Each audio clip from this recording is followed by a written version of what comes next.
परम प्रेममय श्री ठाकुर अनुकूलचंद्र श्रीमुख निसृत पवित्र स्वास्थ्य सदाचार सूत्र ग्रंथ पाठ वैशाखर नव उत्सर्जन मोर परम पुरुष जी पुरणधनी कुलमालिक परम पिता तांको निकट यह एकांत प्रार्थना प्रति प्रत्येक जेपरी निरोग निरापद धीमान श्रीमान कुशल कौशली पराक्रमी क्रियमाण सुस्थ सबल चिरायु होई बंची रहती आउ मोर कातर प्रार्थना जेपरी से मंजूर करती।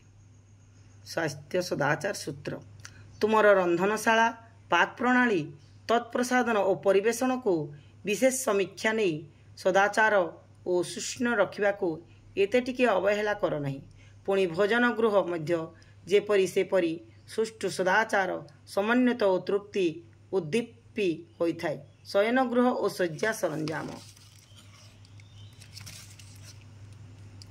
सबु समय रे सेहीपरी परिश्रुति होता है जेपरी जहा फल तुमर और तुमर परिवार समस्तंकर अंतकरण पुत तृप्ति संबार नहीं विनायित हुए।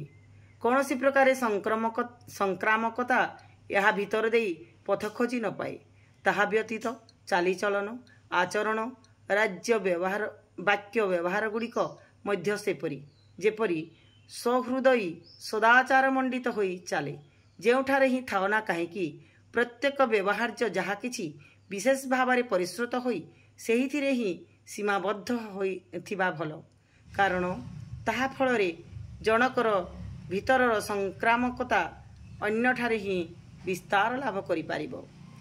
एही जातीय शिक्षार अभ्यस्त होई चलिबा परिवार रे प्रत्येकंक पक्षरे अत्यंत समीचीन जार अवदान हेउछि जीवनीय सुस्ति और आत्मप्रसाद धर्मर मौलिक धृति ही हेउछि उक्त सदाचार।